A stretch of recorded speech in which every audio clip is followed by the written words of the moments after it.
Reports are coming in that Meghan Markle was not happy at that Jane Pauley interview. Let's discuss.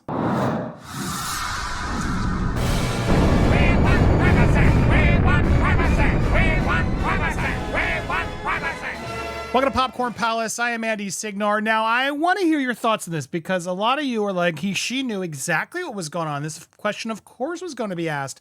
But now reports are coming in from Angela Levin, who I like. I'm a big fan of Angela, saying that she actually was screaming at the TV producers and couldn't stand Harry in the new interview. Now, I guess she could be doing this for, looks to make it seem like she didn't want any of it, but in reality, she did. I'm curious which side of this debate you stand on. Is Meghan actually causing a scene? It's hard to me believe they would have it on camera, I would think. Is she doing it in more subtle ways? Is this just rumored? I want to hear what you think. Let's go through what Angela is reporting, though. Meghan has been criticized by royal experts for having a meltdown after a challenging interview in America, as claims emerge that she and Harry can't stand each other. Meghan Markle has come under fire. This is coming in from Angela Levin I guess she was on Dan Wooten's show. She's allegedly having a meltdown following the interview where she couldn't stand being with Prince Harry.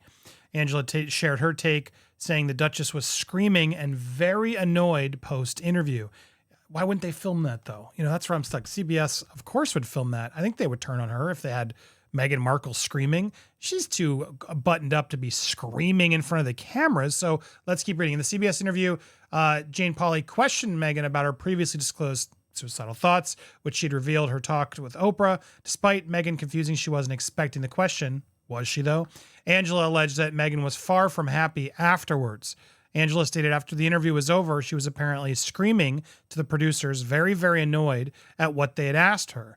You mustn't do that with Meghan because she's in control. But you could see she couldn't contain her anger, her fury, just the same as in and out of the interview, she couldn't stand Harry speaking. She would look at him with such harsh eyes and such terrible expression on her face because she didn't want to talk, I imagine. Now, she makes it clear she's guessing that, but I agree with her. I saw a little bit of that as well. There's a lot of overly forced contact that they do to each other that, to me, is a massive red flag as to what she actually believes. But the biography continued. He is really lost at the moment. I think that he's in a very, very bad way. She seems that they can't tolerate each other any further.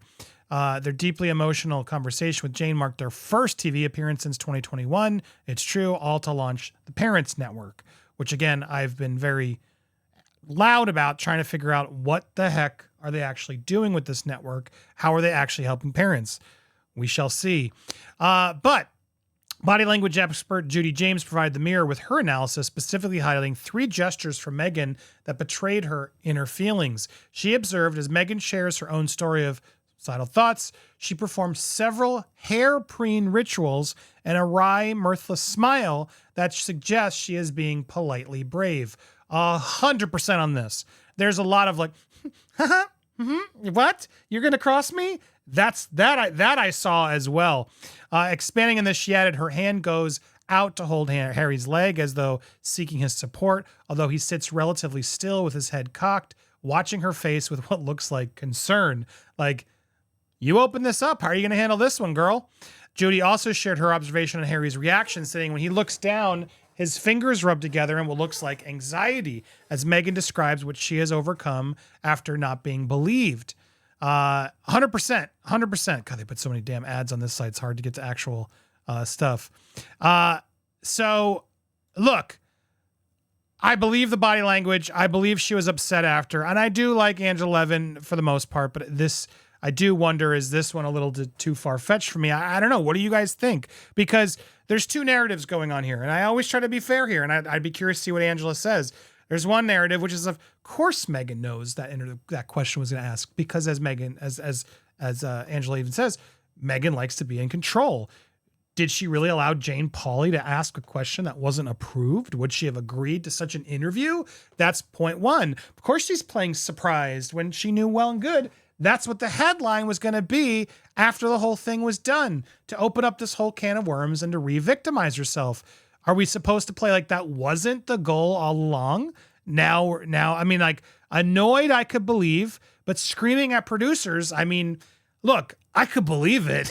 I can believe it. I'm not trying to call anybody here a liar, but I like to look at the whole story. And now I feel like we're getting different versions of the story, because annoyed, frustrated, absolutely, but screaming at the producers, and you're telling me they didn't record it? These cameramen didn't just hit record while she's screaming at them. Maybe she did it off camera, too far away, but still you'd think mic'd up, cameras all around, TV crew. It's the last people you want to actually scream at. Is she that bad?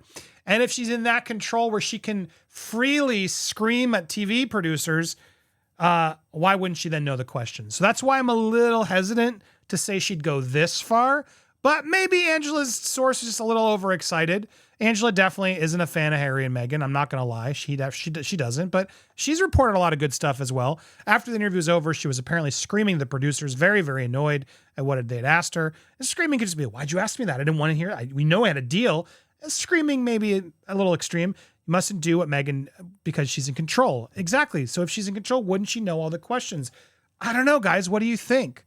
So look, the whole part about them not liking each other, that I buy.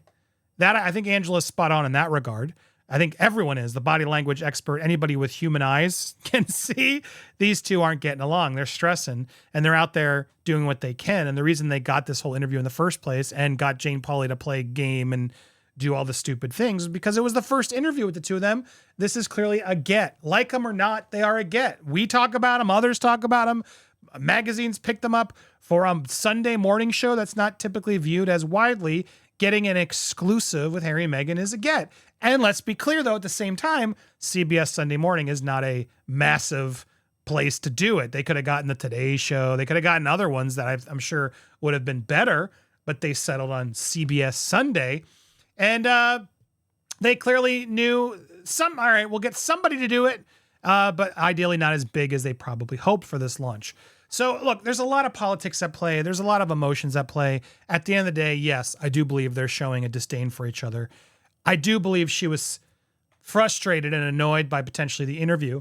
I mean, I would be in watching that final piece. It is a mess. The Sussex squad's out there trying their best to, defend and ignore and all that stuff. But this didn't play the way it was supposed to, which was, excuse me, even my hiccups are surprised. This was supposed to be a strong launch of the Parents Network. And now all anybody's talking about is, oh, Meghan, and not believing Meghan, because Meghan did a whole thing of, you had to believe everybody. No, we don't. No, we don't. The world has shifted. Of course, we need to hear everybody out. Of course, we need to be respectful to everybody. But when you peddle as much lies and victimhood as you two do, you're the boys and girl who cried wolf. At a certain point, enough is enough. Move on and make the things you're supposed to make. Quit revisiting the past. Now, some might say, but Andy, she didn't want the question answered. That's where I go to you guys in the comments. Did she? There's two schools of thought here, right? She didn't want that question answered, and she got frustrated because it wasn't supposed to be, because that was not what the narrative was. Or she was in full control, and this is all on purpose, and she wasn't screaming. She was happy behind the scenes. Now, maybe she was screaming publicly to try to save face, that she wasn't the puppet master. I guess two things could be true. I want to hear what you think in the comments down below. Make sure you hit that subscribe button. Make sure you hit that bell for all alerts, and make sure you hit the bell so you get notified and join us. We are not done. We got an exclusive with Peter Tickton. Samantha Markle's lawyer is going to come in and explain why they're not backing down, as well as his thoughts on this interview and more. So make sure you don't miss it. Subscribe to Popcorn Palace. We got so much more coming for you. Appreciate you guys so much. Stay tuned for more.